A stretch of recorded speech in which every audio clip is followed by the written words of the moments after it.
Hi everyone, welcome to today's episode of Igniting Minds The Power of Knowledge, where we dive into a transformative world of business education, a spotlight on Executive MBA program at the University of New Haven.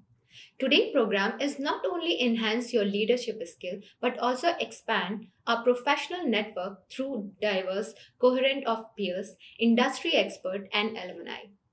Today we have Darell Singleterry, Director of MBA at University of New Haven, where he will be discussing how this program equips professionals with the tools of excel in dynamic global business environment. How this program is relevant in today's business world. So let's talk to him and learn more about this program and how the business world is working. So, first of all, thank you so much for giving us your time. I know how busy you are, but it's wonderful to have you in Igniting Minds, the Power of Knowledge, where we talk about more on a power side, like what kind of skill set you have and how with the skill set, how we achieve the certain goals. So, we'll start with your introduction, the people who are not know about you, if you can start just with your background. All right, thank you. And first of all, thank you for having me. This is definitely an opportunity to, share some information, share a story that other people may not know. So my background's interesting. I was the youngest of 10, so big Okay. family, Uh-huh. first to go to college, so first generation with a lot of those things. And midway through college, I decided to join the U.S. Coast Guard. So I Okay. was in the military service, Mhm. and I actually had a career there. And so my undergrad education was in education, Mhm. and I thought I was going to be this middle school teacher and coaching football and coaching wrestling, Mhm. and let alone then next thing you know, I'm doing U.S. Coast Guard drug interdiction, migrant addiction type things, search and rescue. Um, However, it came full circle in that. During a tour at the U.S. Coast Guard Academy as an admissions officer, I was selected to go to graduate school. Wow. And I went to get my MBA. Okay. And so that kind of started this business journey. And I went back to the academy. I taught Mhm. for a number of years and progressed. And they sent me back for my PhD. And then I retired. Okay. And, I did my time as a Coast Guard officer, retired. And I got a call one day, roughly a year. I took a year off, visiting family, just relaxing, trying to figure out what I want to be when I grow up. Mhm. And I got a call from a professor here at the University of New Haven who wanted me to come for a semester, for a year or 2 semesters, to teach a class. Okay. And I told the individual I wasn't in the area, but if it was online, and then he said, let's talk about it. And I met virtually, our leadership, Dean Kent, and some of the other people here. Mhm. And I was like, wow, that's a neat place. I think I'll go give it a shot. Right? Okay. And that was 8.5 years ago. Mhm. So I came to give it a shot for 1 year teaching. And then shortly into that, they asked me if I wanted to be the MBA director. Mhm. It's like, I've never been an MBA director, but It's let's a do good it. opportunity. Yes. Yeah.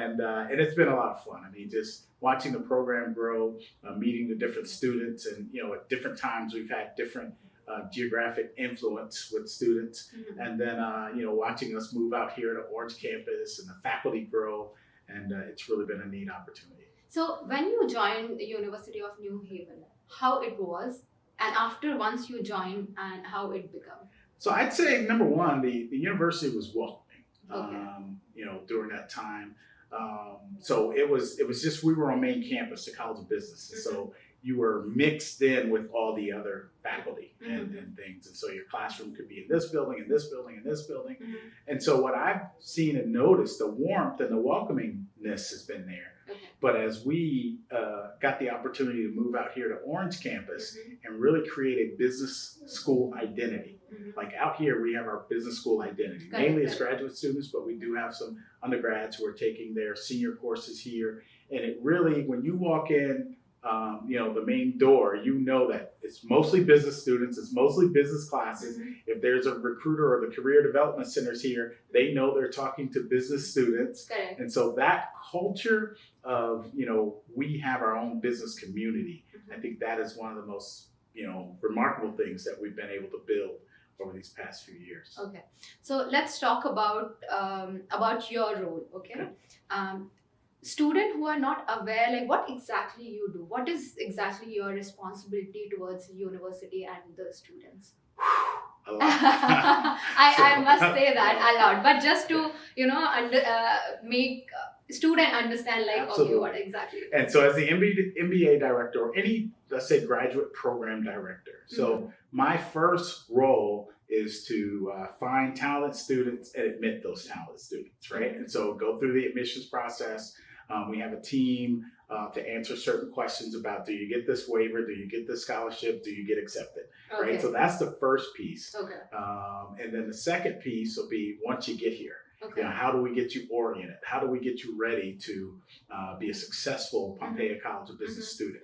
And so that's where we've come up with the PPP, you know, professional plagiarism, or professional participation, academic, honesty, that sort of thing. And so that's that orientation, giving you a tour of Orange campus and where do you meet the shuttles and that sort of thing, getting you ready.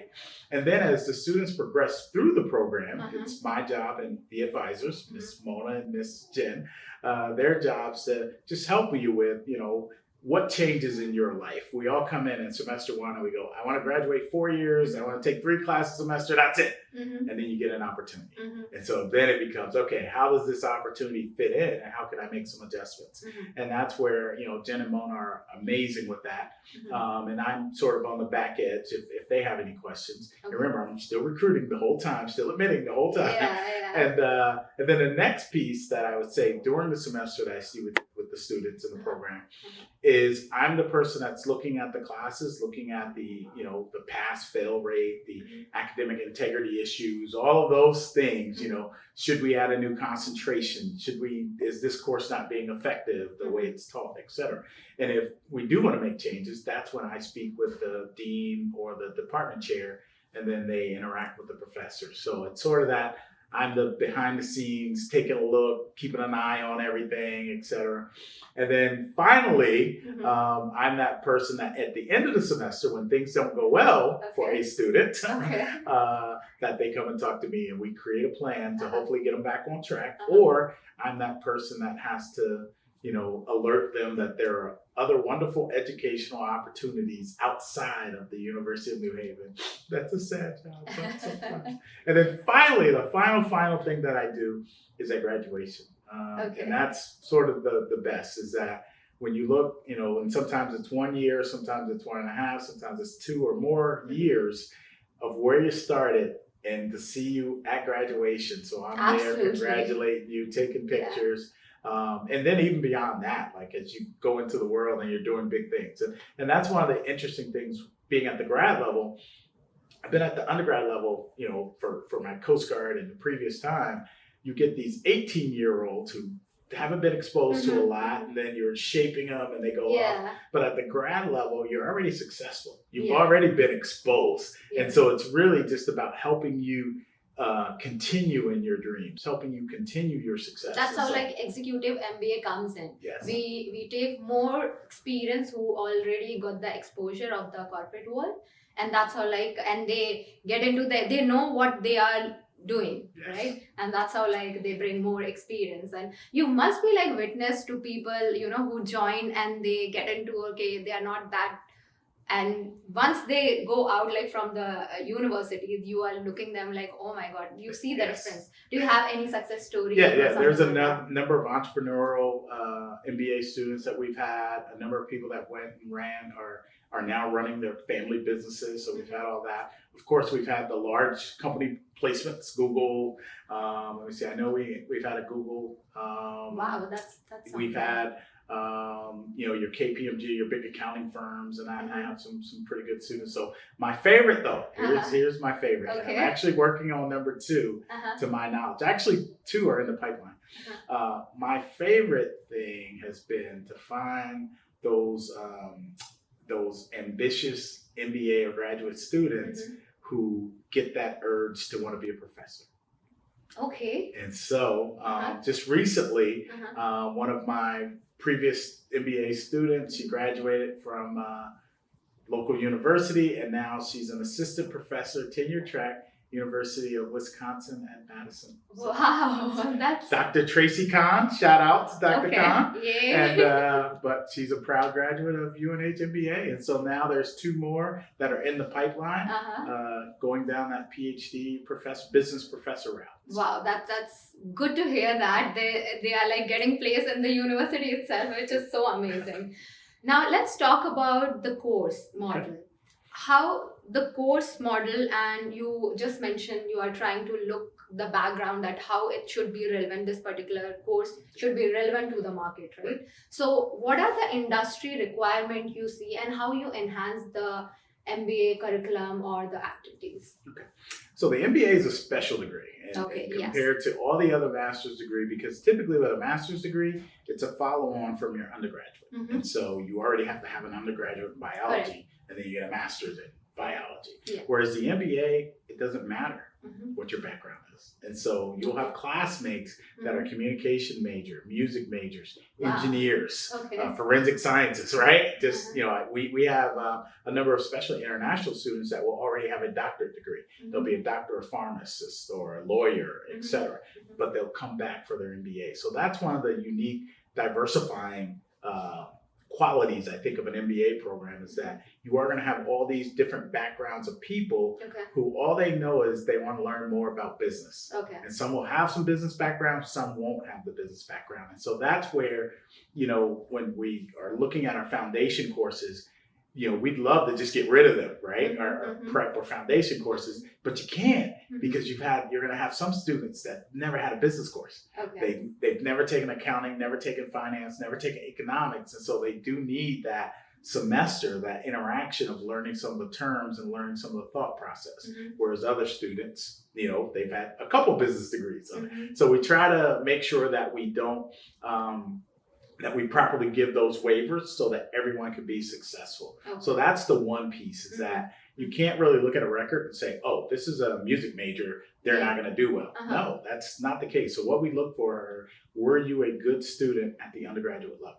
And, hopefully your GPA, or if you take a standardized test, of course, if you already have a graduate degree, that's an indication, right? That you're going to do well at the graduate level. So it's really about, that, making sure that we collect or we attract good students who can handle it. And then, there is the overlay of, you have students that are coming to study in America or in an English, language version for the first time. Or, maybe they are going from engineering, which is one different way of speaking, right? To a business speak. And so in that case, that's where I think we have a ample supply of tutors. We have, assistants. We definitely try to have our professors be understanding and engaging, but we also have some out of the classroom resources to make sure that everybody that needs help and everybody that needs that little oomph can get it. So, if I talk about the most difficult challenges, now I can absolutely see like your student getting so much support and resources as well available, but what are the difficult moments or the challenges you are facing right now? So let's say from a recruiting standpoint, it's really just keeping a balance of, both from different international countries as well as domestic, right? We want to keep attracting a diverse population of students. And right now, some of our programs are concentrated in one area. And what we don't want is, we don't want students to leave one country, come here, and they think they're still in that same country, right? Correct. That's what most of the time happens. But so sometimes it happens, right? Not as much as the MBA, but we do have some programs that are a little bit more. So we love to keep that balance. And some of that balance is, our part-time students, our undergrads that come into the MBA, working professionals in the area, because that is important for that classroom development, because you don't just learn from your instructors, you learn from each other. And like I said, you're all bringing different value to the table, in different ways. And so the one thing we got to be careful about those, remember with the MBA, especially the MBA, we are not just a quantitative degree, and we're not just a qualitative degree. So you need both. So sometimes you might have an engineer that's a very good engineer, can speak quantitative language or computer science or whatever, and they can do the formulas, they can do the R, but when it comes to writing that management paper or it comes to writing that marketing theory about, then that's where they're a little weaker than some of their classmates and vice Yeah. versa. So the communication major might be the strongest in those management courses or in, preparing some of those papers. And so it really just depends on the individual, their So comfort levels, how and their background. Do the personalization? I mean, I can totally understand the music, cybersecurity, probably data science, or like some different courses they are coming up. So how do you make the personalization as per their requirement? And so that's on the student, right? That's between Mona, Jen, the professors, and the student, right? Like if they're struggling, then they need to let one of those individuals know. So we have like proper team, and then you identify the problem of the student, and then they go and discuss not the problem, but the strength or the weakness, right? So like sometimes, like as a being an international, I can understand the challenges side of it.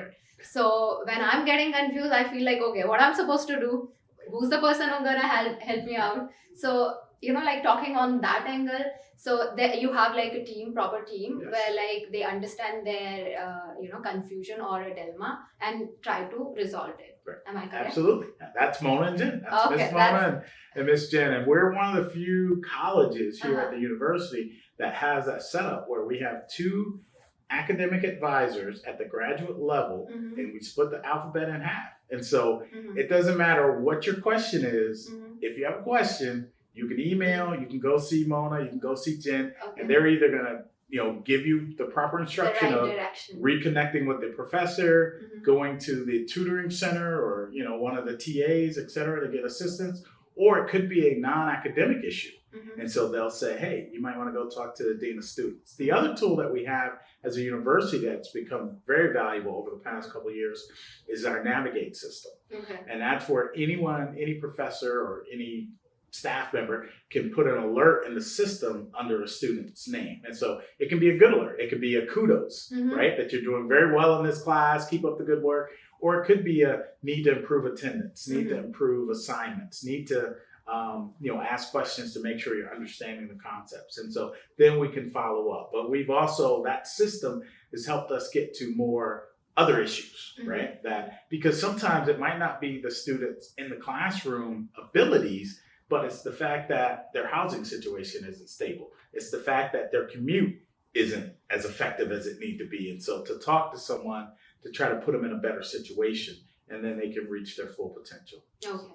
So let's talk about one of the student, more the challenging part. Okay. So any student, have you felt like, okay, they came to you and they are saying like, okay, I'm finding that these are the problem which got solved, and then like you have seen the him doing absolutely wonderful. Oh, absolutely. Every semester. I'm pretty much sure you might have like some really good example and top of your head, like, okay, these are the students. And so just what kind roughly at any institution, you're going to have some students that have that initial first semester or second semester adjustment issues. Or if you have a significant emotional event, right? A death in the family, a car accident, or something that you just need to take some time, and it's hard to deal with that and deal with your studies. And so we have a system in which, as a grad student, and a lot of places have this, where you have to maintain a 3.0 GPA. Correct. And so if you fall below that, now you get on academic probation, and you have another semester to get above that. And so I will say, for the amount of students, and we'll just use the MBA, our MBA program is about 500 students. We bring in about 200 students a year. Every semester we have about 10 to 15 students that fall below a 3.0. Right? For whatever reason. Like I said, some of these reasons are very legit. And so, so like I said, they come to me, we talk about it, see what happened, see if they need to retake the class, or is it, they were just getting B minuses or C grades. And then, we come up with a plan, we readmit them, they get one semester to, get it back on track. And from my experience, and that's over 8.5 years, if I'm getting 10 every semester, and that's 20 to 30 a year, we're having probably a 85 to 90% success rate of those students, just needing that extra opportunity to get it together. Okay. So those are the success rates. And like I said, the background, the reason that this has happened is you can think of a lot of them, either death in the family. There's been pregnancies in the middle of the semester and their grades went down. There were some students who just didn't care halfway through, and then they realized that they need to care and this is important. So, but whatever the reason, I think just having that system of where we talk to them, we engage, and then Mona, Jen, myself, we set them up for retake this course or do this or do that and get back on track. But ultimately, it's the student redoing the work, right? The student refocusing and saying, I want this. Okay. Let's talk about the initiative. You mentioned you are targeting the different kind of country and get the diversity, right? What are the new initiative University of New Haven is taking to get that kind of crowd? Okay. So one of those is looking at our concentrations and the majors that we're offering. Okay. So we're just this cycle about to make some changes there, where we're going to sunset 2 of them and add a new one. So I think that's going to help diversify some of our attraction. We do use in-country recruiters, and so we do have a network of agents, if you will, that will tell the UNH story. Yes. Yep. Okay. And the different countries and the different areas. So we do have some of them, and I'm not necessarily directly involved with that or directly running just that. Like overview, And so we have, we're looking at, are there different areas that we're not targeting or that we don't have a liaison? And the other big area that I know all schools talk about it, but they definitely help us, is our alumni. That is, our alumni. And given the fact that, how long we've been in, over 100 years, and, we have the second oldest EMBA in the country. And so our alumni are really our best recruiters because they're out there telling the story. They're out there, waving the flag about this is what UNH helped do for me.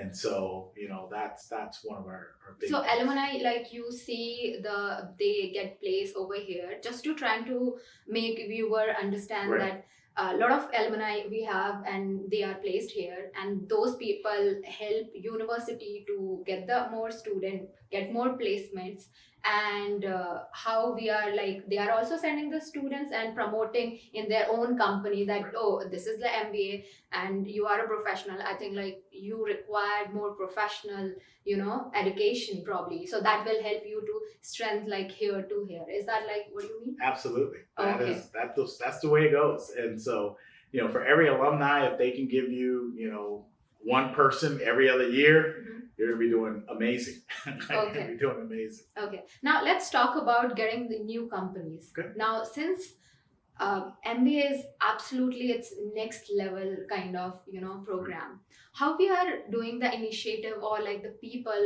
big company, you mentioned Google. Okay. What are the initiative we are trying to get them in university or place those companies? Okay.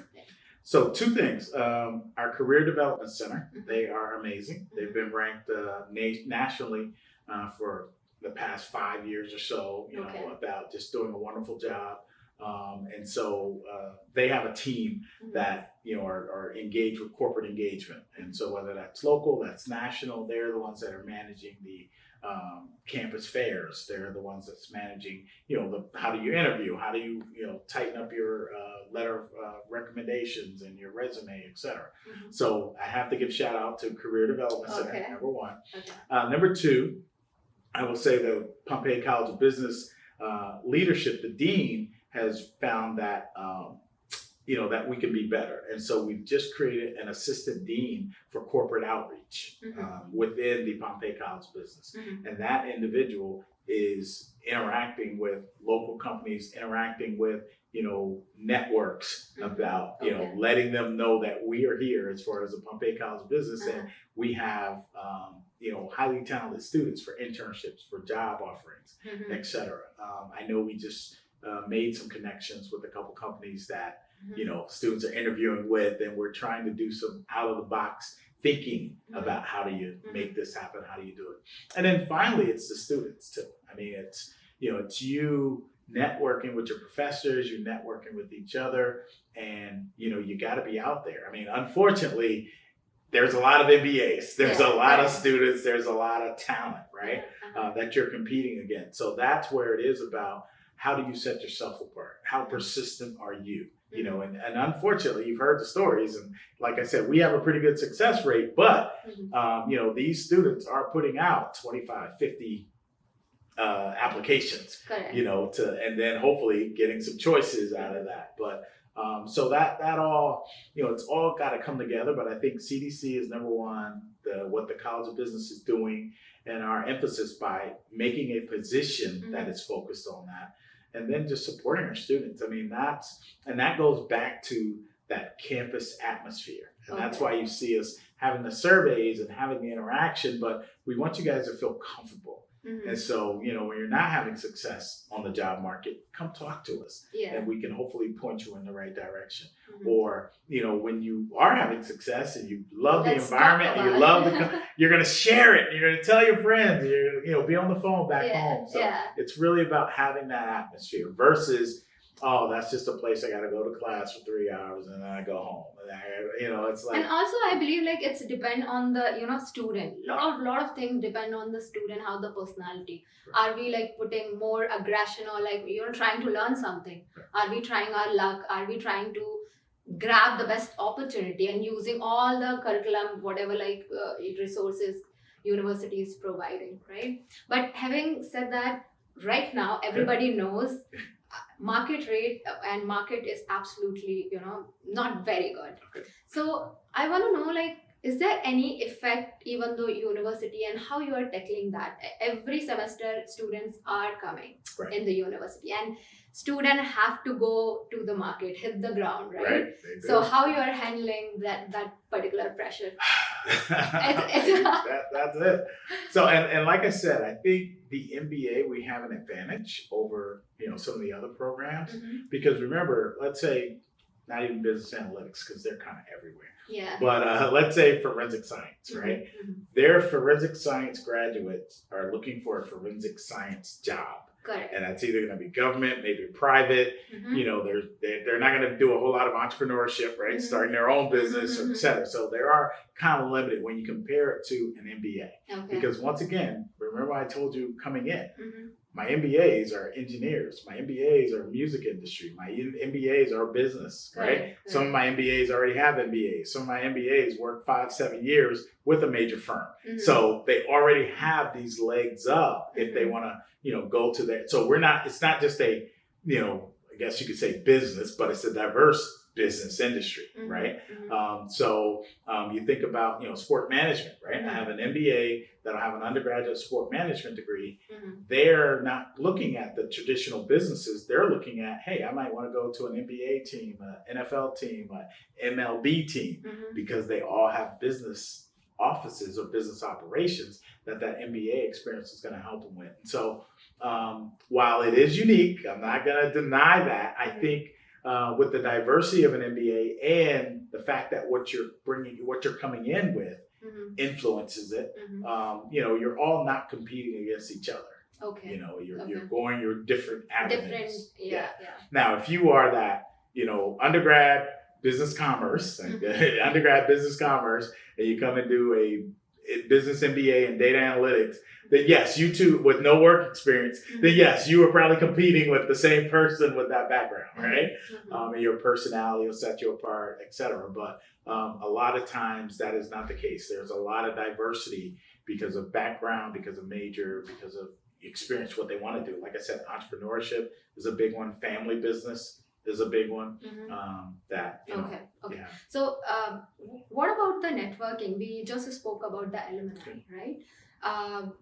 Are we reaching out to them? So since like a market situation is tough, but I believe alumni, and we are a knowledge based, you know, we build the content.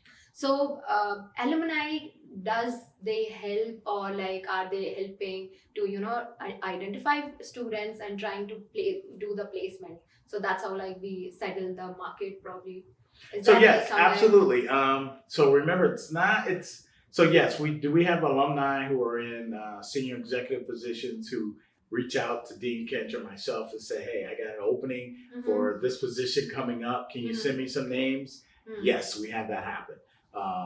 But we also have, you know, that alumni's company connects with our career development center. Yeah, correct. And then, you guys get it. And you don't even know, you guys won't even know that when you complete that application and it goes to that company, that, one of the people that sit on that interview or that resume review panel is going to be a UNH alumni that says, so what that does is, it says that you're not put at a disadvantage, right? Because they know you. We're known, especially regional, if not national and international, right? But at the end of the day, it's still got to be what you're bringing to the table. Right? It can't just be, I'm going to take this student from UNH if you don't have either the qualifications, the passion, qualifications, and the quality has to. That's what like it's very important for a student to come up, push themselves like by their own, waiting for someone like to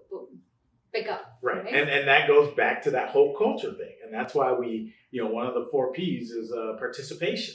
We're saying you got to engage in class. The instructor needs to know your name, not just from a roster, but from knowing your face, knowing that you raise your hand and you're active, or when you come in, I may not know all 500 of my MBA's name, but I know about 300 other faces, right? And so, that's important that you're known, and that's a certain amount of confidence, I think, that could help you at that next level. So. I was reading your profile where I got to know about you have been a part of career military, if I'm not wrong. So would you like to just talk about that a little bit? Yeah, so it was the Coast Guard Academy, or the Coast Guard, and I spent a number of years at the Coast Guard Academy, and no matter what country you are in and the opportunity to do the military, I'd say consider it, right? It's not for everybody, but the self-discipline, the learning to work as a team, to learning to get things accomplished is amazing. I mean, it's just, there was no better teacher, maybe sports, music, you have other similar things, but the military was amazing for me. And like I said, the youngest of such a large family, it gave me the structure, the discipline to get some things done. And I think to know how to interact with people and, even though you might have a stripe or you might have a position, that doesn't mean anything. You still got to work with your team. And, the boss is not any more important than their lowest team member, right? So, but no, very valuable. And I would encourage anyone that's considering it to consider it. Of course, know that there's other things that come with military. So I would say Coast Guard, yay. Always the way to go, Coast Guard. But no, it was definitely an instrumental part of my development. Amazing. What advice would you like to give to your 20-year-old you? Wow. 20-year-old me. Yeah. It's probably along the lines of what I had said. So 20-year-old me, I was a senior in college, and I did some things, but I was still very reserved, right? I wasn't stepping out on, my degree was education. I could have double majored. I could have been an engineer. I could have, even when I joined the Coast Guard, I was still in that conservative mindset. I had a chance to be a pilot. Wow. In the Coast Guard. And wow. I did go for it. So I did drive ships or whatever, but I didn't go for being a pilot. So there was there has been some things early on, and I think I'm a conservative by nature, meaning, not as much of a risk taker. But it was also, I didn't have those people, those mentors to really talk and bounce some things off of, or to say, all right, try it. What if you fail? It's a learning opportunity, and you could just, go this direction. And so I didn't realize that until I was doing my MBA. So until I did my graduate work, that's when I realized that, you know what? You can challenge yourself. You can push yourself. And so instead of, I went full-time for my MBA at University of Maryland, and I was supposed to do 1 degree in 2 years. I ended up doing 2 in those 2 years. And it all started with that first semester I was there. I ended up getting a C in financial accounting. Okay. And as you know, accounting is not a math course, it's a language, right? You got to understand it. And so that was my first, business course semester. And I got that C, and I couldn't understand why I got that C, and And then from there, I just pushed myself. And like I said, it pretty much worked out for me there. So I would tell my 20-year-old self, dream big. Don't be afraid to take chances because you're young, right? Yeah. It's like, like you take chances in the market when you're young because you got time to recoup and not when you get older. But I'm probably more, I take more chances, more risks now than I ever did at 20. So wow. So that means take a risk. Don't be afraid from your failure, and ask questions. Try to engage people. Yeah. And right now, what I have learned, even like a few years back, like digital world was not that impactful. Like it was not there. Like people not able to have the access of mobile material. Right. Yeah. So when I think about me, I come across like a lot of like videos and all. If I'm feeling low, I try like, okay, how I can put myself like, somewhere which is more positive, because you're gonna meet people, something gonna happen which is not like maybe sometime favor, Right. sometime doesn't work. How you gonna put more motivate yourself? So I use more movies, maybe like I listen more interviews, more speech, more like people. There is one actress in India which is very famous who came in New York, and she's doing amazing in US market. So she says that don't be afraid from failure. Just, it's very important when you are down, when you are down, it's very important to see your worth and identify the mentor who can suggest you, guide you. When your brain doesn't work, your mentor works. Yeah. So identifying a mentor is the key.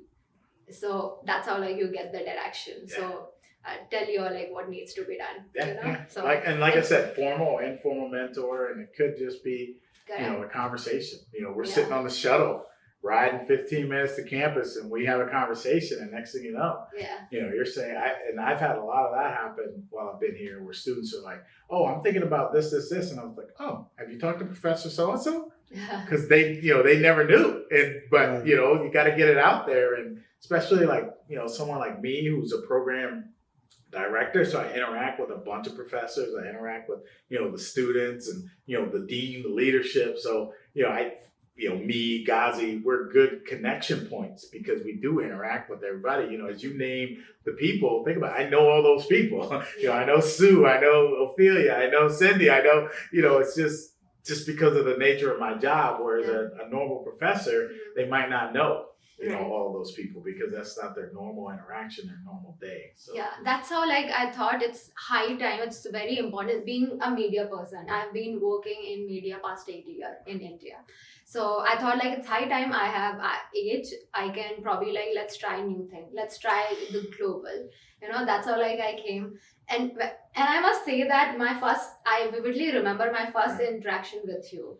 When I came here, my first day, and there was orientation was happening in Orange campus. Okay. So I entered and I was like looking at like to whom I should talk. Everybody was like, they were giving the direction. Okay, what needs to be done? How you supposed to call to the person? You should not put so much perfume. The basic etiquettes they were talking about. Where like your speech came up, and I was like, okay, these are like the normal stuff and all. And then you entered. And I loved your speech. And I love I felt I can relate to you. I can belong to you. And you were talking about more on management, more aggressive, more like, chase your dream, interact people. And also that's what, do networking, all those areas you were talking about. And I was like, wow, I think like he's the person I should meet. And that time, like, I was working on my startups. Right. So then I was like, okay, how am I gonna do that? So that's how like I had a first interaction, but you made meet a lot of students. So I'm not sure like whether you remember that interaction, but you made me feel very comfortable in this college and university. So thank you for that. Good. It was really nice. Would you like to give a piece of advice to students who's hearing you, or you are planning, they are like probably planning to come join the MBA course? Yes, I'd say, don't be afraid to dream, right? So have your dreams, But once you would create that dream, now we need to create the plan to get to that dream. And along that way, you can meet one influential person. And like I said, I talked earlier about the students that went for a PhD. And it was just one conversation, one influential. There's more to learn about being a professor that completely changed their minds. And now they're on a whole completely different success track, if you will. So create that initial dream. But you got to have those conversations. And whether it's a formal mentor or an informal mentor, don't be afraid to have a conversation. Don't be afraid to ask a question and engage. Okay. So now let's jump into the next round of podcast.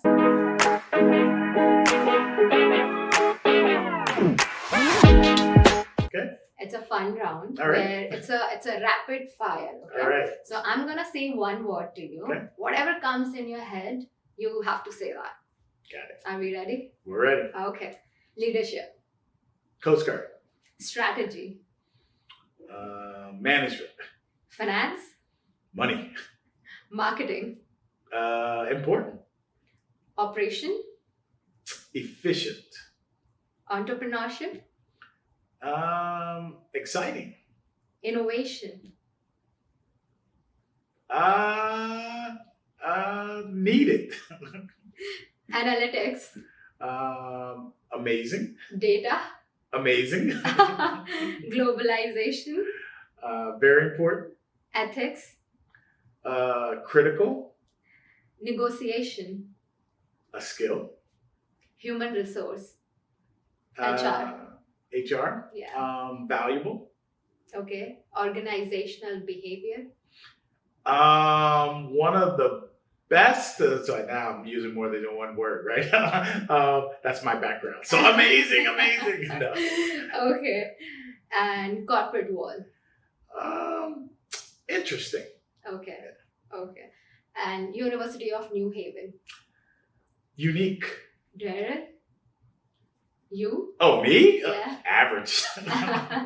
Okay, with this, thank you so much for giving us your precious time and your knowledge. And next time with this same channel, please watch us. So till then, tata, bye bye. All right. See ya.